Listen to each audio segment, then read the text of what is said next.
श्री असदुद्दीन ओवैसी जी।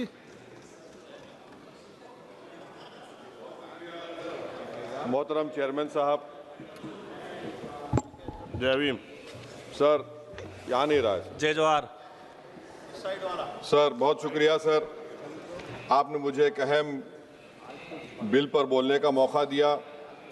Sir, इस वतन अजीज़ के गरीब, बेरोज़गार और भूखे लोग इस ऐवान में मौजूद बरसर इख्तिदार जमात के लोगों को एक पैगाम देना चाह रहे हैं कि शायर ने कहा कि भूखों की नज़र में बिजली है, तोपों के दहाने ठंडे हैं, तकदीर की लब पे जंबिश है, तदबीर दम तोड़ रही है।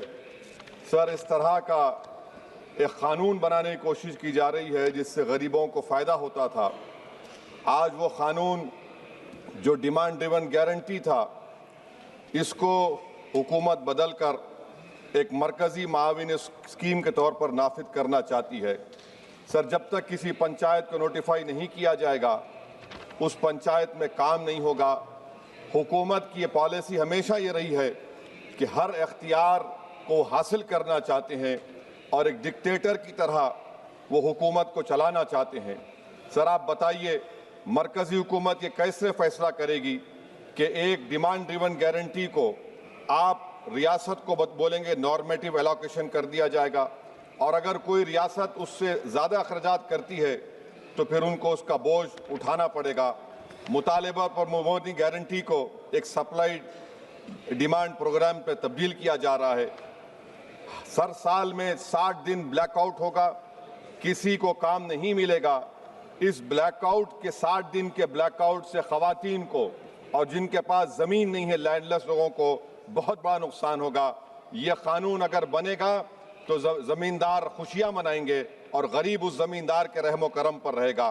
सर, आप बताइए, 90% जिसमें इजरत, मटीरियल लागत और इंतज़ामी अखराजात मरकज़ी हुकूमत को बर्दाश्त करना पड़ता था, आज 90 से 60% कर दिया गया और 40% रियासती हुकूमत पर यह बोझ डाल दिया गया।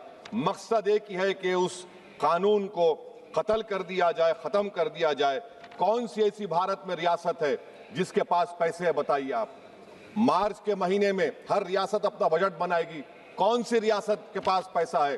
तो ये मालूम हो रहा है कि सरकार गरीबों के खिलाफ है, गुर्बत का खात्मा नहीं करना चाहती। सर, आधार और डिजिटल निज़ाम, आप जानते हैं कि मजदूर की उंगलियों के निशानात नहीं मिलते क्योंकि वो गरीब इतनी मेहनत करता है कि उसके निशान मिट जाते हैं। तो बायोमेट्रिक ऑथेंटिकेशन की बात होती है। सर, जुलाई 2025 में NSS की रिपोर्ट है कि बायोमेट्रिक से नुकसान हो रहा है। तो सर, मैं इस स्कीम के और इस कानून के खिलाफ हूँ और मैं अपनी बात को ख़त्म करता हूँ कि किसी शायर ने अच्छा कहा था कि जिस खेत से दहखान को मैसर ना हो रोसी, इस खेत के गोशे गंदम को जला दो। पलायन हो रहा है सर बिहार में, सीमांचल में। अब ये कानून अगर बनेगा तो सीमांचल में 1.5 करोड़ लोग पलायन करते थे। मुझे अफसोस के साथ कहना पड़ेगा कि तादाद बढ़ जाएगी, मगर भारत का गरीब देख रहा है, भूखा देख रहा है, उसका जवाब जरूर देगा। Thank you sir. Shri Pappu Yadav ji.